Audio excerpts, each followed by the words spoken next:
Welcome sa Dries TV. Kung interesado ka sa ganitong news, huwag kalimutang isubscribe ang ating YouTube channel. Maraming salamat! Welcome back again sa ating YouTube channel mga kakimpaw, and sa update natin ito ang pag-uusapan natin ay tungkol sa mga importanteng ganap kina Kim and syempre kay Paula Avellino. Pero bago po ang lahat, maraming salamat sa inyong patuloy na pag-support at pagsubaybay sa mga daily update natin.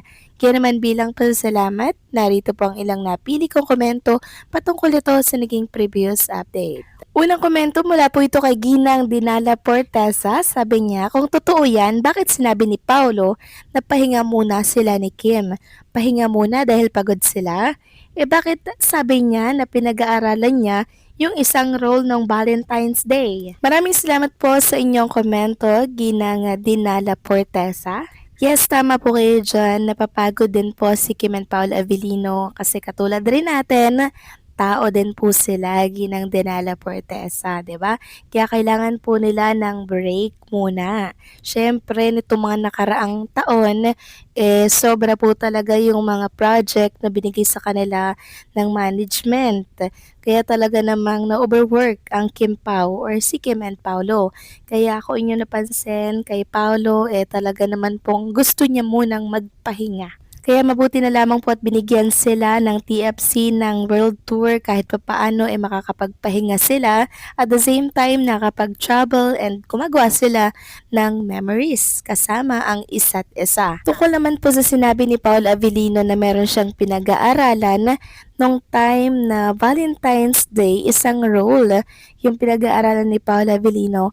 Okay lang naman yon mga kakimpaw habang nagpapahinga si Paula Avellino.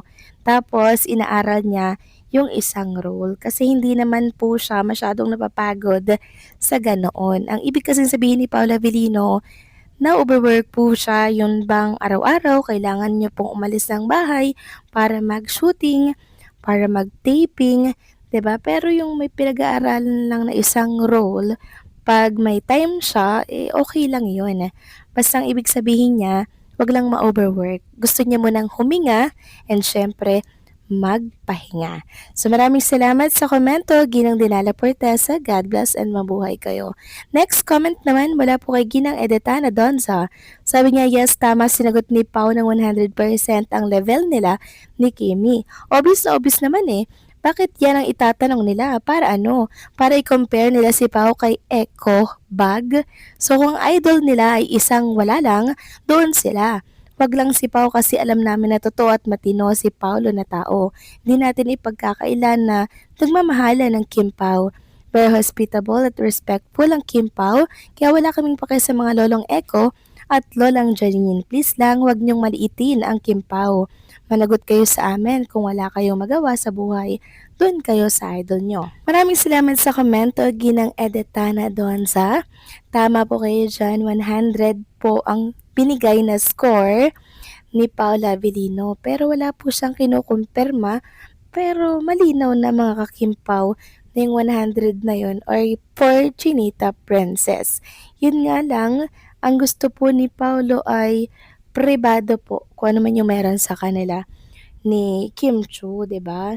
Kaya doon sa press na talaga namang pinipilit, urgency ang gusto na sagutin ni Paula Avellino yung kanyang katanungan, wala po siyang respeto sa privacy, siniingatan ni Paula Avellino. Kaya nakita natin na sobra namang nainis si Kim and Paolo sa ginawa po nilang katanungan. Kaya sana po ay iba na ang katulad niya na press sa mga susunod na project at MediaCon ng Kim Pao. So maraming salamat sa komento, Ginang Edetana Donza, God bless po, and mabuhay kayo. So ito na nga, pag-usapan na natin ang mga balita po na nakalap natin sa gabing ito. At tunay na nga nating pag-usapan ang inilabas ng TFC, The Filipino Channel. So ito po yung official poster ni Kim and Paula Avellino para po sa kanilang World Tour. Sabi nga dito, hashtag Kim Pao in US and Canada, save the dates. The ultimate kilig is headed your way this coming April and May. Love Kim Pao World Tour 2026, April 24, Redwood City, April 26, Anaheim, May 1, Edmonton, and May 3, Toronto. Tickets will be available soon, and for more detail, Visit mytfc.com and follow TFC on Facebook and Instagram to stay updated. So sa mga gusto pong bumili ng ticket, tutok lang kayo dito sa TFC The Filipino Channel, tapos maglalapag po sila dyan ng link kung saan makakabili po kayo ng ticket. Samantalang next topic naman tayo, pag-usapan natin ang inilabas ng Lionheart TV with Kim Chu and syempre Paolo Avellino. So naglapag sila dito ng 4 na picture ni Kim, kuha po ito sa MediaCon. May caption itong, "Iba ang tinginan ng Kim Pao ngayon. Parang may sariling soundtrack ang bawat titigan." So kung yung mapapansin mga kakimpaw, yung tinginan po ni Paolo kay Chinita Princess sobrang lalim.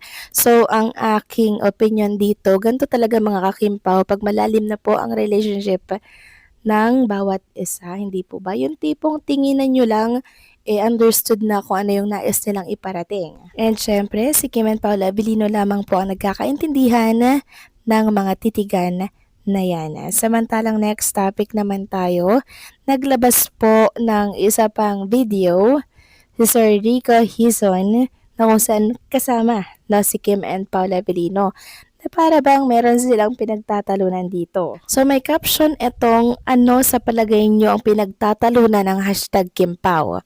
A. May na-late, B. May nagsungit, C. May nagselos." Abangan sa Rated R, the Rico Hizon podcast on the ABS-CBN News YouTube channel and ABS-CBN PR. So meron tayong dapat abangan. So napanood natin dito sa video na binahagi ni Sir Rico Hizon na kahit nagtatalo si Kim and Paolo Avellino sa naturang video, parang nakakakilig pa rin. Hindi natin nakitaan ng inis or galit ang Kim Pao sa isa't isa kahit nagtatalo sila.